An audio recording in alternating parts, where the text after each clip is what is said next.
hozirgina qabulimga bir yoshgina qiz kirib keldilar. Bularni ko'rib gaplashib o'tirsam, shikoyatlari shunaqaki, besabab qon bosimi ko'tarilyapti. Boshim ko'p og'riydi, bosh aylanadi. Bundan tashqari xotirani pasayishini, diqqat, e'tibori pasayishini aytyaptilar. Asabiy juda ham. Bular bilan anamnizni yig'ganimda bemor aytyapti, 2 yildan beri yaxshi uxlamas ekanlar. 2 yildan beri soat 1-2 gacha o'tirib chiqaman, uxlolmayman degan gaplarni aytdilar. Nima demoqchiman, agarda biza umuman uyqu bu organizm uchun juda ham muhim hisoblanadi-da. Uyqu yaxshi bo'lsa, bizga shunaqa holatlar bo'ladi. Bitta uyquni to'g'irlab ham davleniyani tushirishimiz, bitta uyquni to'g'irlab ham stressni kamaytirishimiz mumkin. Chunki ko'pchiligiga ma'lum, kechqurun bizda o'sha 10 dan keyin melatonin gormon ishlaydi. Bu gormon qancha yetarli darajada ishlasa, bizda shuncha asab tizimimiz yaxshi bo'ladi, ya'ni xotiramiz yaxshi bo'ladi. Umuman nerv tizimiga bu gormon juda ham yaxshi ta'sir qiladi. Agarda biz soat 2 gacha o'tirib chiqaversak, bu degani bizda kortizol gormoni yetishmovchiligi bo'ladi va bu o'z navbatida qon bosimi ko'tarilishiga ham sabab bo'lishi mumkin. Har bitta patsientimga aytaman, kechqurun 10 dan keyin maksimum uxlash 11 gacha uxlashni tavsiya qilaman, chunki bizda kechqurun bosh miyada ayrim gormonlar ishga tushadi va ayrim gormonlar faoliyatini to'xtatadi o'sha qaysidir periodda.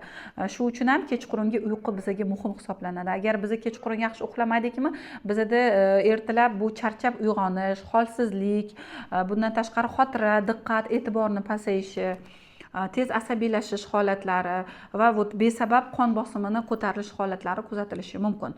Hattoki bu erkaklarda shu jinsiy quvvatni pasayishigacha olib kelishi mumkin.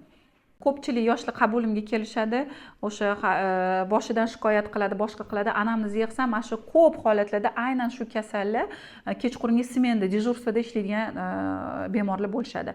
Ya'ni bu yillar davomida kuzatilayotgan holat bo'ladi, ya'ni nochnoy tungi ishda ishlash. Bularga hozir bilinmaydi-da, hozir yosh, paka organizm yaxshi ko'taradi. Bular hozir ishlayveradi, lekin vaqt o'tgandan keyin bu albatta bu baribir biron bir bosh miyadagi qanaqadir kasalliklarga sabab bo'lib qoladi. Mana yoshdan keyin, endi aynan yosh yo'q-da. Masalan, siz 15 yoshda boshlab ishlasangiz ham, u yog'iga ozginadan keyin asorat beradi. 20 yoshdan keyin ishlasangiz ham. Все-таки uxlamaysiz kechqurun. Bitta narsani yodda tutinglar. Uyquni o'rnini hech narsa, hech qanaqa bir vitaminlar, hech qanaqa bir dorilar ham bosa olmaydi.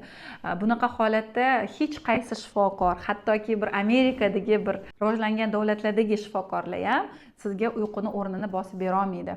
Uyqu bu o'zi tabiiy dori. Qancha sizda uyqu yaxshi bo'lsa, shuncha bosh miya qon tomir kasalliklari kamroq uchraydi. Ayniqsa insult, infarktlar kamroq uchraydi. Bundan tashqari bizda e'tibor, diqqat, xotira yaxshi bo'ladi hamda eng asosiysi shunchalik asabimiz tinch bo'ladi. Shuning uchun men har bitta patsientimga aytaman, uyqu. Chunki u narsani men to'g'rilab bera olmayman yoki boshqa shifokorlar sizlarga to'g'rilab bera olmaydi. Bu hammasi o'zingizlarning qo'linglardagi narsa.